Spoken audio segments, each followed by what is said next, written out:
हरे कृष्णा। जगत गुरु श्रील प्रभुपाद महाराज की जय। जय राधा माधव कुंज विहारी। जय राधा माधव कुंज विहारी। गोपीजन वल्लभ गिरिवरधारी। गोपीजन वल्लभ गिरिवरधारी। यशोदानंदन व्रज जनरंजन। यशोदानंदन व्रज जनरंजन। यमुना तीरावनचारि। यमुना तीरावनचारि। जय राधा माधव कुंज विहारी। जय राधा माधव कुंज विहारी। हरे कृष्णा कृष्णा कृष्णा हरे हरे। हरे राम राम राम हरे हरे। हरे कृष्णा कृष्णा कृष्णा हरे हरे। हरे राम राम राम हरे हरे। हरे कृष्णा कृष्णा कृष्णा हरे हरे। हरे राम राम राम हरे हरे। जय ओम विष्णुपाद परमहंस परिव्राजकाचार्य अष्टोत्तर शत श्री श्रीमद्भक्ति एसी भक्ति वेदांत स्वामी शील प्रभुपाद महाराज की जय। जय ओम विष्णुपाद परमहंस परिव्राजकाचार्य अष्टोत्तर शत श्री श्रीमद्भक्ति वेदांत शील प्रभुपाद सारस्वती ठाकुर शील प्रभुपाद महाराज की जय। अनंत कोटि वैष्णव वृंद की जय। नामाचार्य श्री हरिदास ठाकुर की जय। प्रेम से कहो श्री कृष्ण चैतन्य प्रभु नित्यानंद श्री अद्वैत गदाधर श्री वासादि गौर भक्त वृंद की जय। श्री श्री राधा कृष्ण गोपीनाथ श्याम कुंड राधा कुंड गिरि गोवर्धन की जय। वृंदावन धाम की जय। नवदीप धाम की जय। अयोध्या धाम की जय। जगन्नाथपुरी धाम की जय। तुलसी देवी की जय। यमुना देवी की जय। वृंदा देवी की जय। भक्ति देवी की जय। हरिनाम संकीर्तन की जय। समवेद भक्त वृंद की जय। समवेद भक्त वृंद की जय। समवेद भक्त वृंद की जय। श्री श्री गुरु गौरांग की जय। आज हम लोग श्रीमद् भागवतम के ऊपर चर्चा करेंगे। या कथा भगवत कथनियोरुकर्मणः गुणकर्माश्रयः पुंभिय संसेव्यास्ता बुभुषु धिया। या कथा भगवत कथनियोरुकर्मणः गुणकर्माश्रयाः पुंभिः संसेव्यास्ता बुभुषुभिः। या कथः भगवतः कथनियोरुकर्मणः गुणकर्माश्रयः पुंभिः संसेव्यास्ता बुभुषुभिः। या जो कथा म्हणजे कथा आहे, भगवत म्हणजे श्री भगवान के विषय में कथनीय म्हणजे मुझे कहनी थी, गुरु कर्मण अद्भुत कर्म करने वाले की गुण दिव्य गुण कर्म सामान्य कृत आश्रया विनीत कुंभी म्हणजे मनुष्य द्वारा संसेवा सुनी जानी चाहिए। ता म्हणजे वे सब म्हणजे भू भू शुभी अपने कल्याण चाहने वालों द्वारा। जो मनुष्य जीवन में पूर्ण सिद्धि प्राप्त करने के इच्छुक है उन्हें अद्भुत कर्म करने वाले श्री भगवान की दिव्य कार्यकलापों तथा गुणों से संबंधित सभी कथाएं अत्यंत विनीत भाव से श्रवण करनी चाहिए। इसमें क्या बताया है, जो मनुष्य जीवन में पूर्ण सिद्धि प्राप्त करना चाहता है तो अपना अत्यंत विनीत भाव से भगवान की कथाएं और लीलाएं श्रवण करनी चाहिए। भगवान श्री कृष्ण के दिव्य कार्यकलापों गुणों तथा नामों का नियम पूर्वक श्रवण करने से मनुष्य शाश्वत जीवन की ओर अग्रसर होता है। नियम पूर्वक श्रवण करने का अर्थ होता है कि उन्हें धीरे धीरे सही और वास्तविक रूप में जानना, और उन्हें इस प्रकार जानने का अर्थ है शाश्वत जीवन प्राप्त करना, जिसका उल्लेख श्रीमद् भगवद गीता में हुआ है। भगवान श्री कृष्ण के ऐसे दिव्य यशस्वी कार्यकलाप जन्म मृत्यु जरा तथा व्याधि जिन्हें बद्ध जीव भौतिक पुरस्कार समझता है उनका उपचार करने हेतु संस्तुत औषधि है। इस प्रकार जीवन की सिद्धि अवस्था की परिणति मानव जीवन का लक्ष्य है और दिव्य आनंद की उपलब्धि है। ऋषयावुचु सूत जीव समा सौम्य शाश्वती विशद यश हस्त शशंसी कृष्णस्त मर्ता नाम मृतहीनः। ऋषयः ऊचुः ऋषियों ने कहा, सूत जीव समः सौम्य शाश्वती विशद यशः यस्त शशंसी कृष्णस्त मर्त्या नाम मृतहीनः। ऋषय ऊचू म्हणजे ऋषियों ने कहा, सूत मतलब सूत गोस्वामी, जीव म्हणजे जीवित रहो, समा म्हणजे अनेक वर्षों तक, सौम्य म्हणजे गंभीर, शाश्वती म्हणजे शाश्वत, विशदम म्हणजे विशेष रूप से, यश म्हणजे यश, यत्वम क्योंकि आप संशसी सुंदर ढंग से कहते हो, कृष्णस्थ भगवान श्री कृष्ण की, मर्त्यानाम मर्त प्राणियों की, अमृतम म्हणजे जीवन की शाश्वता, अक्षरशः ही म्हणजे निश्चय ही, न म्हणजे हमारा। श्रेष्ठ मुनियों ने कहा, हे सौम्य शील सूत गोस्वामी, आप दीर्घायुष्य हो तथा शाश्वत यश प्राप्त करें, क्योंकि आप भगवान श्री कृष्ण के कार्यकलापों के विषय में उत्तम ढंग से बता रहे हैं। हम जैसे मर्त प्राणियों के लिए यह अमृत के समान है। जब हम परमेश्वर के दिव्य गुणों तथा कार्यकलापों के विषय में सुनते हैं तो हमें सदा श्रीमद् भगवद गीता का 4 अध्याय में 9वां श्लोक कि भगवान ने स्वयं अपने संबंध में जो कुछ कहा उसका स्मरण होता है। उनके सभी कार्य, यहाँ तक कि जब वे मानव समाज के कार्य करते थे तब भी दिव्यहित होते थे, क्योंकि वे सब श्री भगवान की आध्यात्मिक शक्ति द्वारा अभिप्रेरित होते हैं, जो उनकी भौतिक शक्ति से भिन्न है।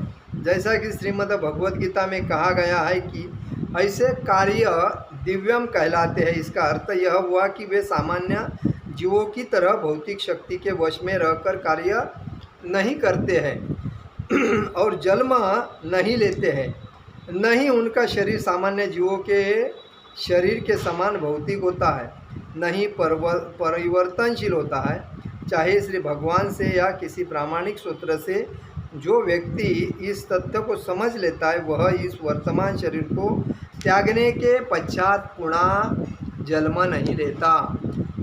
ऐसे प्रबुद्ध जीव को भगवत धाम में प्रविष्ट होने दिया जाता है, जहाँ वह श्री भगवान की दिव्य प्रेममय सेवा में लग जाता है। अतएव जिस रूप में श्रीमद् भगवद गीता तथा श्रीमद् भागवतम में श्री भगवान के दिव्य कार्यकलापों का वर्णन है, उनके विषय में हम जितना ही श्रवण करते हैं उतना ही हम उनकी दिव्य प्रकृति के विषय में जान पाते हैं उतना ही भगवत धाम के पद पर अग्रेसर होते हैं। ओम अज्ञानतिमिरान्धस्य ज्ञानाञ्जन शलाकया चक्षुरुन्मीलितेन तस्मै श्री गुरुवे नमः।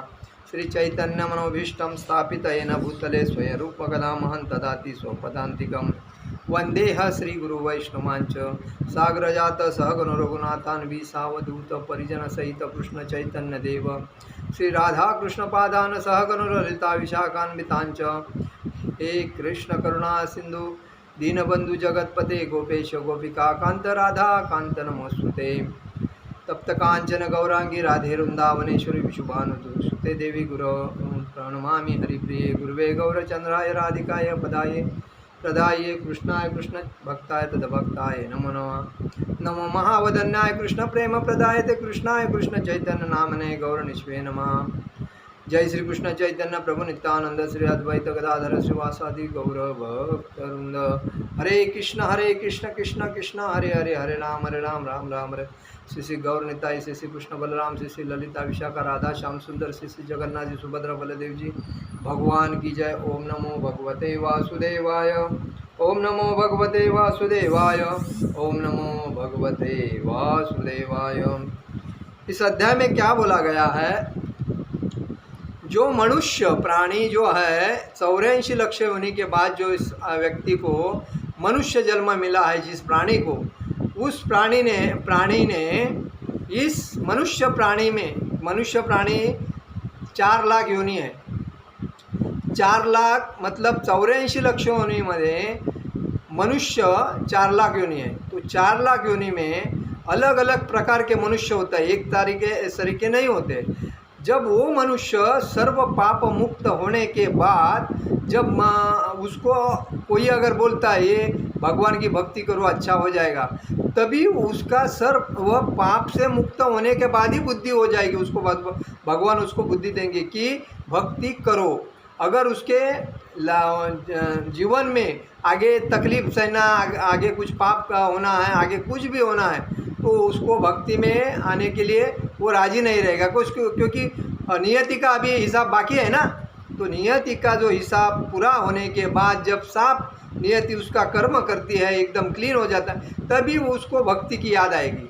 ऐसे भी लोग हैं कभी कभी भक्ति में आते हैं, किसी की दोस्ती अलग मिल गई मायावादी की, तो ऑटोमेटिक भक्ति से बाहर जाते। तो कहने का मतलब ये है, भगवान यही कहते हैं कि जो भगवान के दिव्य कार्यकलापों और लीलाओं का गुणों से संबंधित सभी कथाओं का विनीत मतलब ध्यान पूर्वक श्रवण करता है, वो भागवत धाम अग्रेसर हो जाता है, आराम से जाता है। उसमें कोई दोष नहीं है, क्योंकि उसको शर्म आना नहीं चाहिए, लज्जा नहीं आना चाहिए भक्ति करने में। कोई भी आदमी अगर भक्ति करता है तो बिंदास करता है। ब्राह्मण भक्ति करता है। ब्राह्मण कौन है? कि मनुष्य और भगवान के बीच का दुआ जो है, पार्षद है, वो ब्राह्मण है। क्योंकि वो ब्राह्मण अपने पेट के लिए बिजनेस नहीं करता है, नौकरी नहीं करता है, वो खाली पूजा पाठ करता है और भक्ति का प्रचार करता है सब घर में। तो इसीलिए उसको जो हम लोग अनुदान देते हैं उसमें वो अपना पेट भरता है, वो गरीब रहता है, वो श्रीमंत नहीं रहता है। और जो स्वार्थी ब्राह्मण रहता है वो नौकरी करता है, बाद में बोलता है मेरे को टाइम नहीं। अभी कलयुग में तो ऐसे ब्राह्मण है कि वो बोलते हैं हमको टाइम नहीं मिलता है क्योंकि मेरा काम है, मेरा बिजनेस है। ऐसे इसको ब्राह्मण नहीं बोलते। ब्राह्मण देखो भक्ति में जो है वो पार्षद भगवान के 2 ही है, वैष्णव और ब्राह्मण। और जो ब्राह्मण अपना नौकरी बिजनेस नहीं करता है और भक्ति का आध्यात्मिक का प्रचार करता है, वो सच्चा ब्राह्मण है। जो वेदों का पाठ करता है, जो भगवत गीता का प्रचार करता है, तो यही है वैष्णव और ब्राह्मण। तो वैष्णव का आदर करना चाहिए, ब्राह्मणों का आदर करना चाहिए उनको। अभी क्षत्रिय का काम है क्या? संरक्षण करना। तो संरक्षण करने छोड़ के वो ब्राह्मणगिरी नहीं कर सकता या भगवान का प्रचार नहीं कर सकता। इसीलिए इधर कहा गया है कि नियम भगवान श्री कृष्ण के दिव्य कार्यकलापों, गुणों तथा नामों का नियम पूर्वक श्रवण करने से मनुष्य शाश्वत जीवन की ओर अग्रसर होता है। मतलब नियम पूर्वक मतलब दररोज ऐसा नहीं कि एक बार किया बाद में नहीं किया, ऐसा नियम पूर्वक, तो वो अग्रसर होता है। नियम पूर्वक श्रवण करने का अर्थ होता है धीरे धीरे सही वास्तविक रूप में जाना, आहिस्ता आहिस्ता वो भक्ति में प्रगति करता है। मैंने ऐसे भी लोग लेके हैं कि भक्ति करते हैं, एकादशी आषाढ़ी वगैरह पकड़ते, बाद में दूसरे दिन बुधवार आया मांस मच्छी मटन खाते हैं। तो ये भक्ति में उनका कुछ नहीं, क्योंकि एक ऐसा होता है कि एक खड्डा निकाला, उसके बाद दूसरा खड्डा निकाला, तो दूसरा खड्डे की मट्टी इस खड्डे में डाली, और बाद में तीसरा खड्डा निकाला, तीसरे खड्डे की मट्टी इसमें डाली, तो आगे का पार्ट पीछे का सपाट, ऐसा जो हो जाता है ना, तो उस बेसिस पे वो आदमी प्रगति नहीं करता, उसके जीवन में दुख ही दुख है। वो कितना भी खुद को माने, माया पैसा आया है, बैंक में बैलेंस बहुत है, अभी मेरे पास गाड़ी है, मेरे पास प्रॉपर्टी है, मैं वाड़ी में मैं श्रीमंत हूँ, मेरे जैसा कोई नहीं है, मेरे को सब लोग साफ साफ बोलते, ये सब मामूली चीज़ है, ये फालतू चीज़ है, ये सब अपने स्वार्थ के लिए साफ बोलते, जिसका फ़ायदा होने है। कोई आदमी को किसी ने साफ बोला तो उसको कितना बड़ा लगता है, किसी ने उसको पद दिया कितना बड़ा लगता है, लेकिन ये क्या काम का है, आज है तो कल नहीं है। तुम्हारे साथ क्या लाया था, कुछ नहीं, तुम्हारे साथ क्या जाएगा, कुछ नहीं, खाली एक जाएगा। जब भक्ति अगर नियम पूर्वक श्रवण भक्ति करोगे, श्रद्धा से, वही तुम्हारे साथ जाएगी। मतलब ये कृष्ण, और वो भी कृष्ण भक्ति, बाकी भगवान देवता की भक्ति करने से कुछ नहीं तुम्हारे साथ जाएगा। क्या है, तुम्हारे को वापस चक्कर में पड़ना पड़ेगा। कहने का मतलब यह है, तो भगवत भक्ति इधर दिया है, शाश्वत जीवन प्राप्त करना, जिसका उल्लेख श्रीमद् भगवद गीता में हुआ है। तो भगवान श्री कृष्ण के दिव्य यशस्वी कार्य करा, मतलब जन्म मृत्यु जरा व्याधि, जो इस जीवन में आता है उसको जन्म, मनुष्य जीवन में आने के बाद जन्म लिया है, तो मृत्यु तो होना ही होना है। कितना भी आपको अच्छा एलोवेरा जूस पी लो या और कुछ पी लो, तुमको मरना ही मरना है। तुम्हारा क्या होता है कि दवा खाने से आदमी एक्सटेंशन करता है, बढ़ता जाता है, बढ़ता जाता है। अरे जब आदमी इमीडिएट मर जाता है ना, तो वो छूट जाता है, लेकिन ये दवा खा के जीता है आदमी ना, उसका तो जीवन एकदम बेकार है। तो इधर कहा है कि जन्म मृत्यु जरा व्याधि, ये शरीर जो है वो 5 तत्वों से बना है। कैसा, धरती, अग्नि, वायु, आकाश और पानी, ये 5 चीज़ों से जो शरीर बना, ये शरीर, उसमें आत्मा जो है, ये आत्मा, मैं कौन हूँ, ऐसा हम लोग बोलते हैं, तू मुझे पहचाना मैं कौन हूँ, तुम कौन हो, तुम एक माउस का गोला हो, और तुम्हारा ये जो आत्मा है, ये आत्मा सत्य है, क्योंकि आत्मा शरीर बदलता है। तो शरीर बदलने वाला आत्मा 84 लाख योनि बदलने के बाद तुम्हारे ये शरीर, मानव शरीर में आया। तो इसका मतलब क्या है, मैं कौन हूँ, मैं आत्मा हूँ, ये अगर तुम बोलता है तो सही है।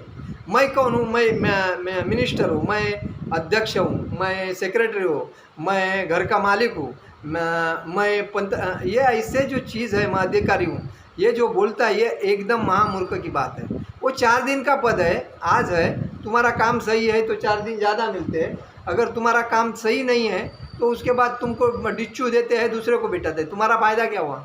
ऐसे कितने लाचार बने हैं आज पदाधिकारी, खाली उनको पद के लिए एक दूसरे को मतलब इतना मस्का मारते हैं कि पूछो मत।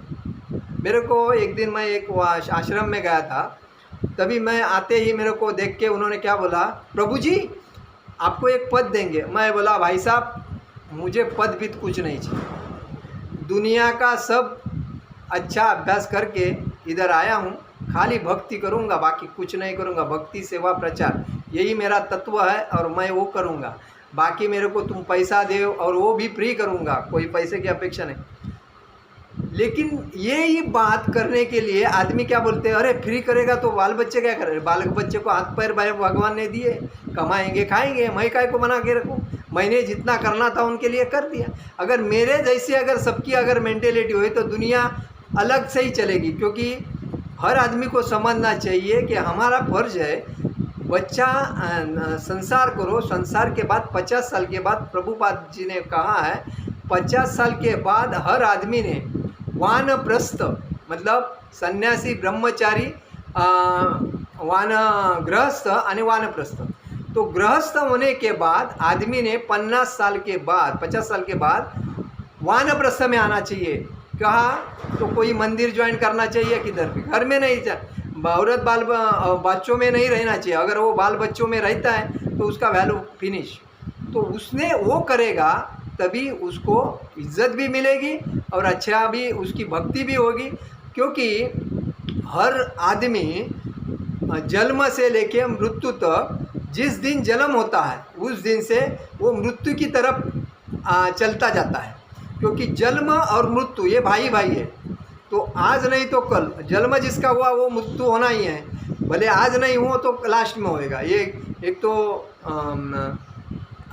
25 साल में नहीं हुआ, 50 साल में नहीं हो तो 75 नहीं, 100 साल में होना ही होना है, लेकिन होना है। भगवान श्री कृष्ण इस धरती पे आने के बाद 125 साल जीने के बाद उन्होंने अंतर्धान हो गए। क्यों? तो ये शरीर है, ये शरीर ये नाशवंत है। इसीलिए अहंकार नहीं करना चाहिए, लालच नहीं करना चाहिए, किसी को चीटिंग नहीं करना चाहिए, किसी के साथ बात नहीं, झूठ बात नहीं करना चाहिए। अगर तुम हो तो ईमानदारी से चलो, तुम्हारे को भगवान का सपोर्ट। तो कहने का मतलब है, भगवान क्या बोलते हैं कि तुम 84 लक्ष्य होने के बाद इधर जब आए हैं तो तुमको मानव जन्म में जन्म मृत्यु जरा व्याधि ये तो तुमको भोगना ही है। और तो भोगने के वजह से बाद में तुम्हारे और मनुष्य प्राणी में क्या, मनुष्य प्राणी और जानवर में क्या फ़र्क है? क्यों? वो तो है, लेकिन उसमें क्या, आहार निद्रा भय मैथुन ये जो उनमें 4 रहते वो मनुष्य में भी रहते। लेकिन जो बुद्धि है वो प्राणी को नहीं होती है। कोई भी बुद्धि प्राणी को होती है लेकिन छोटी सी होती है, लेकिन मनुष्य को बुद्धि अच्छी तरह होती है। वो समझ सकता है मैं क्या कर रहा हूँ, मैं खा रहा हूँ, मैं चल रहा हूँ, मैं कपड़ा पहन रहा हूँ, मैं कुछ कर रहा हूँ, मैं कोई टेक्निकल यूज कर रहा हूँ या गाड़ी चला रहा हूँ, ऐसा। प्राणी तो ये नहीं कर सकते। तो हर आदमी को ये समझना चाहिए मैं भक्ति कर सकता हूँ क्योंकि मैं मानव जन्म में आया हूँ, प्राणी नहीं। प्राणी को बाकी 84 लक्ष योनि में 80 लक्ष जो प्राणी है वो भगवान की भक्ति नहीं कर सकते। 4 लाख 84 लक्ष ना, तो 4 लाख जो मनुष्य योनि में है वही भक्ति कर सकते हैं। इसीलिए भगवान बोलते हैं जो नियम पूर्वक श्रवण करके मेरी अगर भक्ति करता है वो अग्रसर होता है भागवत धाम के, और वो भी कृष्ण भक्ति में। क्योंकि उसमें जन्म होता है, जरा होती है, व्याधि होती है और मृत्यु होता है। ये चारों तब उसके साथ ही रहते हैं। तो उनको अगर कंट्रोल में लाना है तो भक्ति में आपको आना है। तो यही बात है। और दूसरी बात क्या है कि भौतिक शक्ति से भिन्न, जैसा कि श्रीमद् भगवद गीता में कहा गया, ऐसे कार्य दिव्य कहलाते हैं। अर्थ यह वह सामान्य जीवों की तरह भौतिक शक्ति का वश में रहकर कार्य नहीं करते, जन्म नहीं लेते हैं, न ही उनका शरीर सामान्य जीवों के शरीर में समान भौतिक होता है, न ही परिवर्तनशील होता है। चाहे श्री भगवान से या किसी प्रामाणिक सूत्र से जो व्यक्ति इस सत्य को समझ लेता है वह इस वर्तमान शरीर को त्यागने के बाद पश्चात पुनः जन्म नहीं लेता। इधर क्या बताया है कि जो ये समझ लेता है कि मेरे में और जानवर में बहुत फर्क है, क्योंकि जो मनुष्य है वो भौतिक भक्ति अगर समझता है, भक्ति अगर करता है तो उसके जन्म में नहीं उसका सामान्य शरीर होता है और भौतिक नहीं होता है। मतलब इस समय जीवों के शरीर के समान भौतिक होता है, न ही उसका शरीर सामान्य जीवों के शरीर के समान भौतिक होता है। मतलब मनुष्य शरीर है एक अलग शरीर है और बाकी जो भौतिक शरीर है ये प्राणियों के वो अलग है। और इसीलिए मनुष्य जो व्यक्ति समझता है इस बात को, उसको वापिस इस जीवन में वापिस इस जन्म पुनर्मरण इस चक्कर में आने की ज़रूरत नहीं, क्योंकि वो मानव हूँ, मुझे भक्ति करना है, मेरा प्रथम कर्तव्य है भक्ति करना, भगवान श्री कृष्ण की भक्ति करना और भागवत धाम जाना। ये जिसको समझा है वो उसका जन्म नहीं, वो भागवत धाम जाएगा। और जिसको ये नहीं समझा है मुझे कृष्ण की भक्ति करनी है, जिसको नहीं समझा वो वापिस चक्कर में वही पड़ेगा या 84 लक्ष योनि में चलता रहेगा। ये इसीलिए बोलता है तो पुनः जन्म लेता है, जिसको नहीं समझता है वो पुनः जन्म लेता है। ऐसे प्रबुद्ध जीवन को भगवत धाम में प्रविष्ट होने जाता है, जहाँ भगवान की दिव्य प्रेममय सेवा में जो जिसको समझता है वो भगवान की दिव्य सेवा में लग जाता है। और जिस श्रीमद् भगवद गीता तथा श्रीमद् भागवतम में भगवान के दिव्य कार्यकलापों का वर्णन है, उनके विषय में हम जितना ही श्रवण करते हैं उतना ही हम उनकी दिव्य प्रकृति के विषय जान पाते हैं। भगवान के भगवद गीता और श्रीमद् भागवतम के बारे में जितना हम ज़्यादा देखिए, दूसरे की बात करके हमारे यहाँ पेट नहीं मतलब कुछ फ़ायदा नहीं होएगा। पड़ोसी की बात करो, बाकी किसी की भी बात करो, फिर या मोबाइल देखो, टीवी देखो, या किसी राजकारण के, आजकल की पीढ़ी तो राजकारण के पीछे पड़ी है, अपना रखते हैं साइड में और राजकारणी का भला करने को जाते हैं। राजकारणी चोर होते हैं तो वो तो खुद का भला तो खुद दोस्ती में करते हैं। उनके जब एक मंत्री का पद मिला या कोई अधिकारी का पद मिला तो उसको 1000 फोन आते हैं और उस बेसिस पे वो सेटिंग करते हैं और अपना कमाते हैं। और उनके पीछे ये जो लग जाते हैं वो तो उपासी मरते हैं और वीर बाल बच्चे नंगे भूखे रहते हैं। तो बोलने का क्या मतलब है, तो ऐसे फालतू चीज़ में ध्यान न देने के वजह से भक्ति में ध्यान अगर देते हैं तो आपके आयुष्य में आने वाली जो प्रॉब्लम ऑटोमेटिक क्लियर हो जाएगी और आप एक अच्छे मार्ग में अग्रसर हो जाएंगे। इधर बताया देख, श्रीमद् भगवद गीता पढ़ो, श्रीमद् भागवतम पढ़ो, और ऐसे कार्य करने से आपका मतलब जितना श्रवण करते हैं उतना ही उसमें दिव्य प्रकृति के विषय में जान पाते हो, मतलब ज्ञानी हो जाते हो और उतना ही भगवत धाम के पद पर अग्रसर होते हैं और उतना ही मतलब उसी वजह से आप भक्ति में अग्रसर होते, आगे जाते हो। तो भक्ति ये सब सर्वश्रेष्ठ है, ये हर आदमी को अगर समझेगा ना तब ये जो कलयुग हम लोग जो करते हैं ना, ये कलयुग मूर्खों लोगों ने बढ़ा दिया है। क्योंकि जिसको अहंकार है, जिसको लालच है, जिसको लोभ है और जिसको स्वार्थ है, ये लोग अपने स्वार्थ के लिए दिन रात मेहनत करते हैं। उनको अपने जीवन का सिद्धांत मालूम नहीं है, मुझे क्या करना हो चाहिए क्या नहीं। आज जितने भी भक्ति करते हैं वो तो कोई उपासी नहीं है और कोई नंगा भूखा तो नहीं है, वो तो खा रहे पी रहे और भगवान का नाम स्मरण, वो कहाँ से कमा रहे हैं, उनको भी भगवान दे रहा है ना। तो इसका मतलब लोगों को समझना चाहिए कि अगर मैं भक्ति करूं तो 2-4 दिन भूखा रहूं वाला नहीं, लेकिन भगवान परीक्षा लेने के बाद में तो देता है। तो ये समझेगा तो ये तुम्हारा टेंशन लेने की कोई ज़रूरत नहीं। बहुत से लोग बैंक का लोन लेते हैं, साहूकार का लोन लेते हैं और किसी दोस्त का लोन लेते हैं, गाड़ी लेते हैं, बाइक लेते हैं, कर्जा लेते हैं बैंक का, और बाद में दिन रात टेंशन लेते हैं, बाद में दारू पीते हैं, सिगरेट पी लेते हैं, परस्त्री संभोग करते हैं और जुआ खेलते हैं पैसे के लिए, झूठ फूट का नाटक करते हैं, बाद में किसी को चीटिंग करते हैं। ये काय के लिए? ये सब कली के ये रूप है और उसको तुम आत्मसात करते हो और बोलते मैं, और झूठे संपत्ति में लोगों ने अपने को इतना बढ़ा के रख दिया है कि उनकी हकीकत में जाओगे, बोलते हैं ना लंबा से देखने से अच्छा लगता है, अंदर जाने से खोखला लगता है। वही बात आज समाज की है और इसीलिए समाज में लोगों को ये समझना चाहिए हम काय के लिए घूम रहे हैं, हम काय के लिए ईद भर पेट के लिए दिन रात मेहनत, एक छोटे से पद के लिए या पगार के लिए। तो उससे अच्छा दिमाग पे बर्फ रख के शांत सोचो कि मैं किसके लिए कमा रहा हूँ। आने के टाइम पे मेरे को भगवान ने जन्म दिया, तब से मैं अभी तक तो ठीक था, आगे भी तो भगवान ही करेंगे, लेकिन मैं भगवान का किधर नाम ले रहा हूँ।